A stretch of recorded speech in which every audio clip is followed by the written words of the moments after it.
अस्सलाम वालेकुम दोस्तों। आज की इस वीडियो में हम बहुत ही आसान तरीके से जो है वो clean architecture with ASP.NET code देखने जा रहे हैं। तो करना ये है कि सबसे पहले आपने एक प्रोजेक्ट क्रिएट कर लेना है, सॉल्यूशन, और उसके अंदर आपने 4 प्रोजेक्ट जो है वो लेने हैं। नंबर 1 आप लेंगे वेब एपीआई का project, ASP.NET core web API. Second आपने लेनी है क्लास लाइब्रेरी जिसका नाम आपने रखना है एप्लीकेशन। मैंने यहाँ मेंबर ऑब्जेक्ट यूज़ किया है तो मेंबर के एग्जांपल से आपको समझा रहा हूँ इस एप्लीकेशन को। उसके बाद आपने एक लाइब्रेरी बनानी है डोमेन की, ठीक है? उसके बाद आपने एक और सॉल्यूशन बनाना है क्लास लाइब्रेरी का जो कि इंफ्रास्ट्रक्चर के नाम से होगा। तो ये 4 मेजर जो है एप्लीकेशन या सॉल्यूशन आपके इस प्रोजेक्ट का पार्ट होंगे। तो सबसे पहले जो स्टार्ट करना है डोमेन से स्टार्ट करना है। यहाँ पे आप रजिस्टर करेंगे अपने तमाम के तमाम मॉडल्स को, ठीक है? जैसा कि मेंबर की एग्जांपल देख रहे हैं, ये तमाम के तमाम मॉडल्स जो जो भी कॉलम्स होते हैं वो आप डिक्लेयर करेंगे। उसके बाद अगला स्टेप है एप्लीकेशन। एप्लीकेशन के प्रोजेक्ट में जाएंगे और यहाँ पे आपने इम्प्लीमेंट करना है, बेसिकली इंटरफेस क्रिएट करना है और सर्विस बना के उस इंटरफेस को इंजेक्ट करवाना है। तो सबसे पहला जो काम होगा यहाँ पे, आपको एक रेपॉजिटरी क्रिएट करनी है आई मेंबर रेपॉजिटरी के नाम से, ठीक है? और उसमें आप एक मेथड डिक्लेयर करेंगे, ठीक है? सेम मेथड आपने डिक्लेयर करना है, एक और इंटरफेस बनाना है आई मेंबर सर्विस के नाम से, और यहाँ पे भी आपने सेम मेथड डिक्लेयर कर देना है। ये मैं आगे बताऊंगा कि ये सेम मेथड क्यों डिक्लेयर कर रहे हैं। अच्छा, इसके बाद आपने जो है एक और क्लास बना लेनी है जिसका नाम होगा मेंबर सर्विस की। अभी ये मैंने मेंबर की एग्जांपल दी है, एक सिंपल एग्जांपल है। आगे आप इसको फोल्डर वाइज ब्रेक भी कर सकते हैं, ऑब्जेक्ट वाइज, ठीक है? अच्छा, तो ये मेंबर की सर्विस जब आप बनाएंगे, ये क्लास होगी बेसिकली। इसमें आपने क्या करना है, इस आई मेंबर की सर्विस को इंजेक्ट करवाना है, ठीक है? तो जब आप देख रहे हैं यहाँ पे आपको नजर आ रहा होगा मेंबर सर्विस की क्लास में मैं जा रहा हूँ, तो यहाँ पे आई मेंबर सर्विस बेसिकली इंजेक्ट कह रहा हूँ, इम्प्लीमेंट करवाना है। तो ये इसने इस इंटरफेस को इम्प्लीमेंट किया हुआ है और इस इंटरफेस के अंदर एक मेथड है गेट मेंबर का। तो उसने उसको इम्प्लीमेंट जब किया, उसको इनहेरिट किया उस इंटरफेस को, तो उसका मेथड भी इसने इम्प्लीमेंट करना है।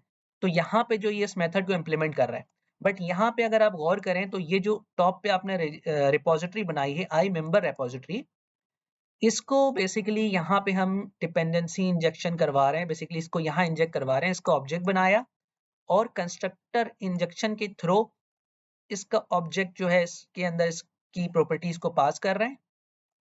और नीचे आप देख रहे हैं कि इस ऑब्जेक्ट के अंदर member repository get all member ये हम कॉल कर रहे हैं। अच्छा, इसके अंदर जब ये कॉल करते हैं तो ये मेथड कैसे तमाम की तमाम वैल्यूज को रिटर्न कर रहा होगा। तो आपने एक और चीज देखनी है, अब जाना है इंफ्रास्ट्रक्चर में, और इंफ्रास्ट्रक्चर के अंदर भी एक मेंबर रिपॉजिटरी की क्लास बनानी है। और इस मेंबर रिपॉजिटरी की क्लास को आपने इस आई मेंबर रिपॉजिटरी से जो है वो इनहेरिट करवाना है, ठीक है? अब जैसे ही आई मेंबर रिपॉजिटरी से आप इनहेरिट करवाएंगे, तो इस इंफ्रास्ट्रक्चर के अंदर जो क्लास बनी हुई है हमारी मेंबर रिपॉजिटरी, वो इस इनहेरिट करने के अमल के बाद इसके मेथड को भी इम्प्लीमेंट करना होगा। तो यहाँ पे वो उसका मेथड इम्प्लीमेंट कर रहा है और इस इंफ्रास्ट्रक्चर की लाइब्रेरी में तमाम की तमाम डेटाबेस से रिलेटेड चीजें आप कर सकते हैं। जो भी काम है, यूटिलिटी बनानी है, कोई भी डेटाबेस से रिलेटेड चीजें, तो आप यहाँ डिफाइन कर सकते हैं, ठीक है? अब जरा देखें, जब हम मेंबर सर्विस में आते हैं तो यहाँ पे ये जो रेपॉजिटरी का ऑब्जेक्ट बना हुआ है, बेसिकली ये रेफरेंस कर रहा है ये इसी मेंबर रेपॉजिटरी के मेथड्स को। तो जब हम इसको कॉल करेंगे सर्विस की क्लास, तो ये मेथड हमें वो तमाम की तमाम इम्प्लीमेंटेशन रिटर्न कर देगा जो हमें रिक्वायर्ड है। अब हम आ जाते हैं, जब हमने देख लिया कि डोमेन में हमने मॉडल रजिस्टर किया और एप्लीकेशन में हमने इंटरफेसेस बनाए हैं, सर्विसेज बनाई हैं, और इंफ्रास्ट्रक्चर में डेटाबेस से रिलेटेड तमाम चीज़ें बनाई, रेपॉजिटरी और उसकी इम्प्लीमेंटेशन है। अब फाइनली आप आ जाएंगे एपीआई के प्रोजेक्ट में और यहाँ पे आपने कंट्रोलर लेना है। कंट्रोलर में जाकर आप एक कंट्रोलर बनाएंगे, मेंबर कंट्रोलर। मेंबर कंट्रोलर में ज़रा आप देखें, यहाँ पे मैंने क्या किया, यहाँ पे मैं आई मेंबर सर्विस को इंजेक्ट करवा रहा हूँ, जो कि हमने इस एप्लीकेशन के फ़ोल्डर में एक इंटरफ़ेस बनाया हुआ था, ठीक है? तो आई मेंबर सर्विस को जैसे ही मैं इंजेक्ट करवाता हूँ, तो आई मेंबर सर्विस अपने सर्विस के ऑब्जेक्ट को रिट्रीव करता है और उस ऑब्जेक्ट के अंदर जो भी मेथड्स हैं हमें कॉल करने हैं, हम वो कॉल कर लेते हैं। तो यहाँ पे इस कंट्रोलर में मैंने एक गेट का मेथड बनाया है, जो कि रिटर्न करेगा हमें गेट ऑल मेंबर्स।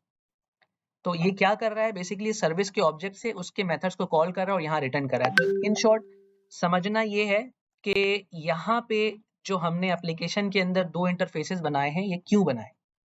तो ये जो आपका आई मेंबर इंटरफेस है, बेसिकली ये मेंबर इनहेरिट कर रहा होगा और कंट्रोलर के अंदर हम इस मेंबर सर्विस की क्लास को कॉल कर रहे होंगे। और ये जो आपका आई मेंबर रिपोजिटरी है, बेसिकली ये रिपोजिटरी इंफ्रास्ट्रक्चर लेयर से बात कर रहा होगा, ठीक है, कम्युनिकेट कर रहा होगा। तो यहाँ पे इस लॉजिक को सेपरेट करने का मतलब ये है कि एप्लीकेशन ऑप्टिमाइज होगी और प्रॉपर वर्क कर रहा होगा। तो ये है आपका क्लीन आर्किटेक्चर। अगर आपको कोई भी सवाल है, कुछ पूछना है, कुछ समझ नहीं आया तो कमेंट बॉक्स में पूछ सकते हैं। मजीद ये कि ये तो मैंने एक एग्जाम्पल दिखाई है, प्रॉपर स्क्रैच से मैं इम्प्लीमेंट करके दिखाऊंगा। आप लोगों ने कमेंट में लिखना है जिसको रिक्वायर्ड है। इंशाल्लाह वो वीडियो भी जरूर जल्द आ जाएगी। ठीक है, अल्लाह हाफिज।